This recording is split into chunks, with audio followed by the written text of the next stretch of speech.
Tonight, the row over what could be Scotland's newest national park continues.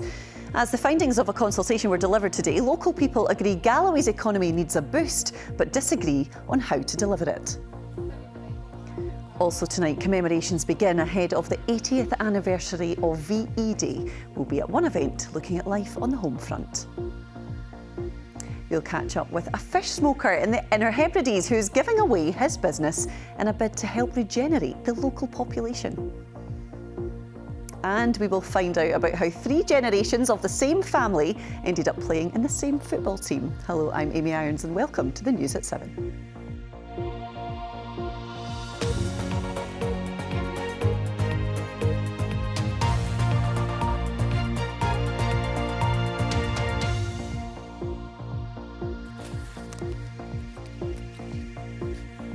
Some of the most beautiful scenery in the country lies to the south, in Galloway, which is why it was selected as the site of Scotland's newest national park. But that decision sparked a fierce debate over the kind of investment and jobs local communities need, and ultimately the future of the area itself. Today, a 14-week consultation was delivered to the government and will consider those views before deciding whether to greenlight the project.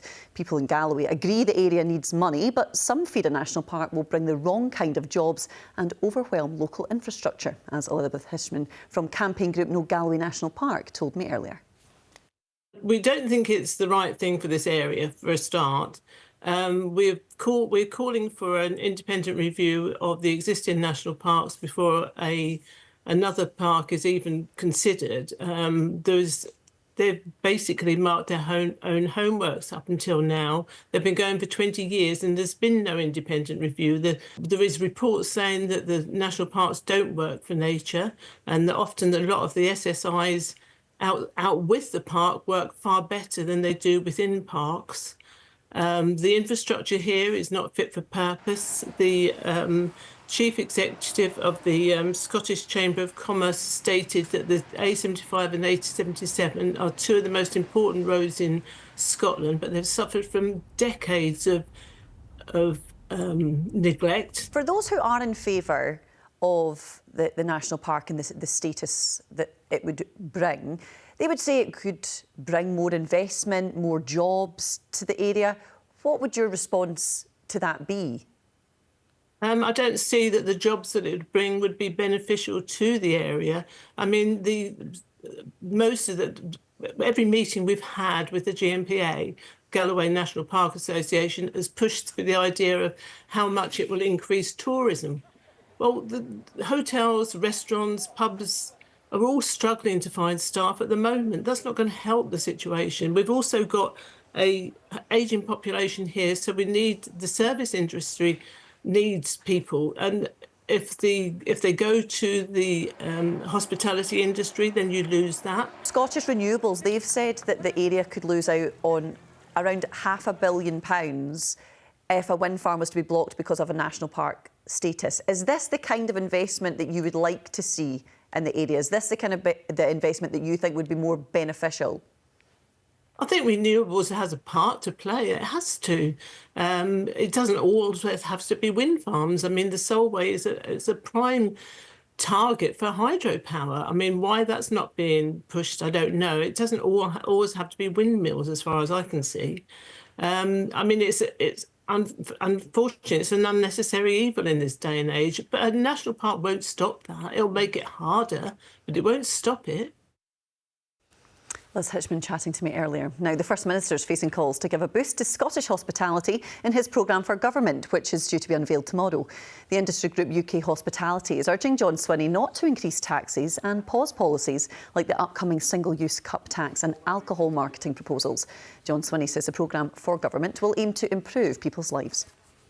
There's always opportunities for government to work closely with industry to make sure that industry can be successful in creating jobs, because we need to have more jobs created to ensure we've got more taxpayers, so we've got more revenues to invest in our other priorities, such as eradicating child poverty or investing in the National Health Service and our public services. So we work collaboratively with industry to make the best judgments we can to create a buoyant economy within Scotland that enables us to generate the revenues to create a fair and a healthy society in Scotland, and that's at the heart of the government's agenda.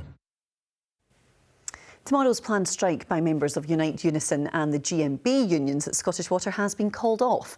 The decision followed last-minute talks throughout today. Unison said its workers will now consider an improved pay offer.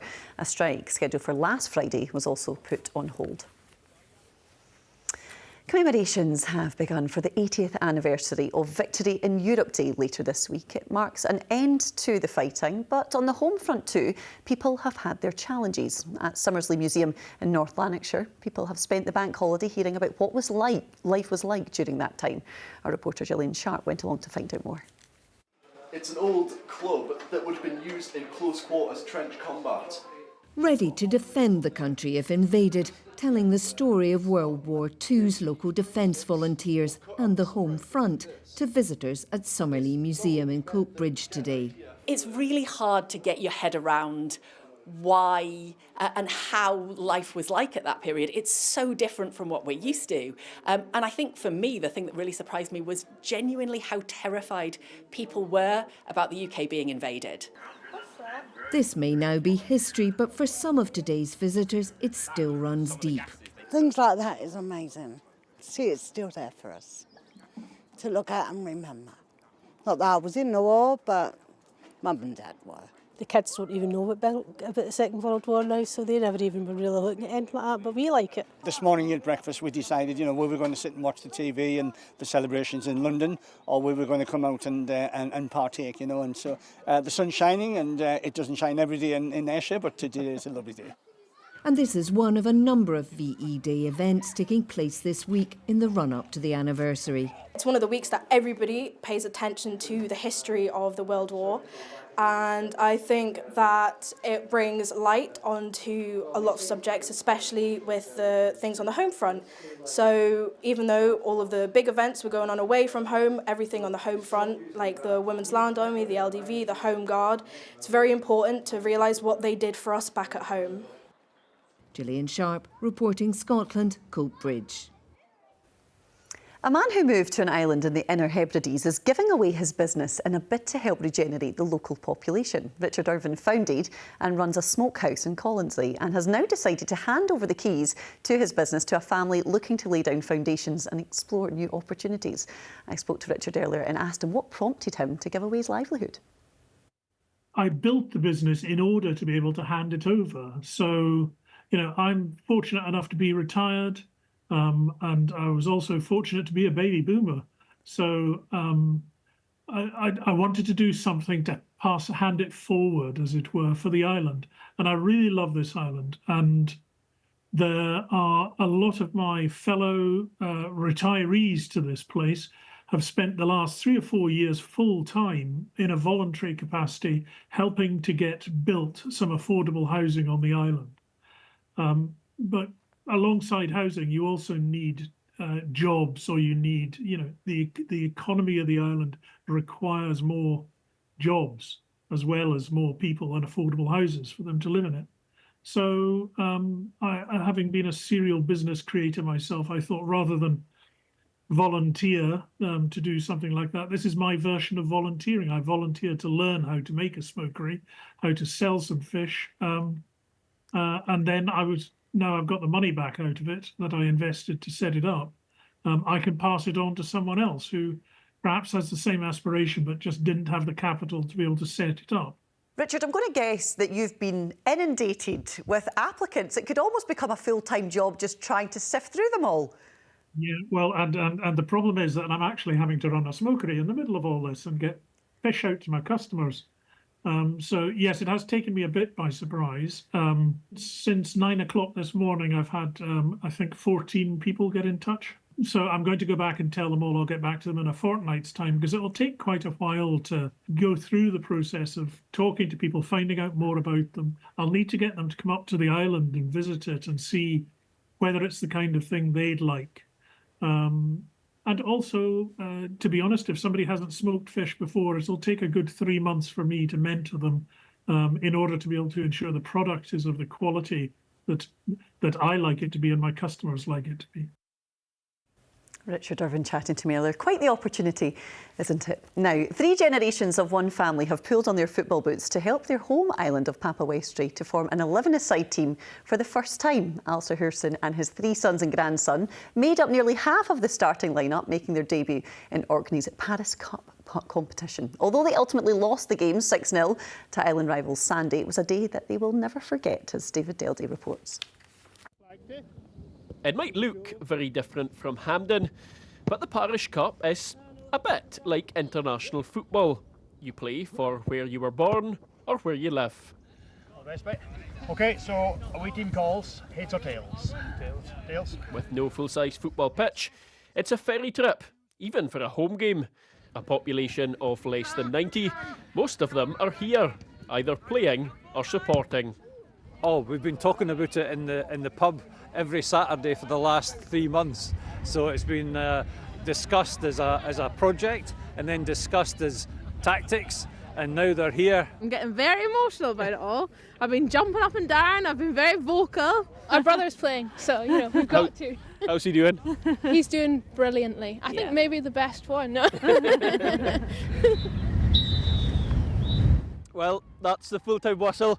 And although the scoreline perhaps didn't go Pappy's way, just getting here at all does feel like somewhat of a victory, even if it does mean 1 or 2 aches and pains tomorrow. Famously, 3 generations of the Maldini family have played for Italy at different times over the years. But here the Hurstons are going one better. There's 19-year-old Aidan, his dad Barry, and brothers Shane and Daniel. And of course, team manager and centre half, Grandad Alistair. It was surprisingly good. I mean, we lost the game obviously, but we expected that. We lost it by less than we thought. And I think we had a decent game, and I'm at 63 feeling reasonably good, so can't complain. And you nearly scored as well. I did. If the keeper had only been 3 inches shorter, I would have got it. Like Grandad, like grandson, almost a debut goal for the youngest Hurston, and driving force behind the team, Aidan. I get a bit of abuse from my granddad, but no, it's good playing with him, and obviously Dad played out in the garden with me a good bit, and on 5-a-side team most of us have played together, so it's no different with an 11-side team except for a few extra folk. And for some of the squad, it's a quick dash back to work to make sure the loyal travelling support get home safely. David Deldy, reporting Scotland, Orkney.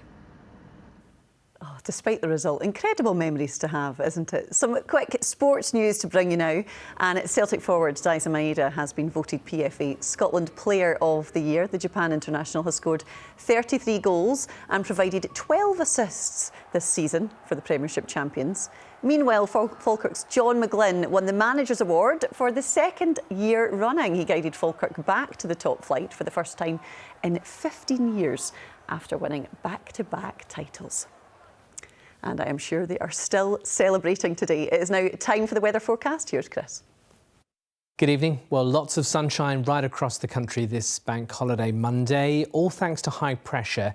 And you know what? That high pressure is sticking with us throughout the course of this week, so lots of dry weather ahead, but rather chilly at times overnight.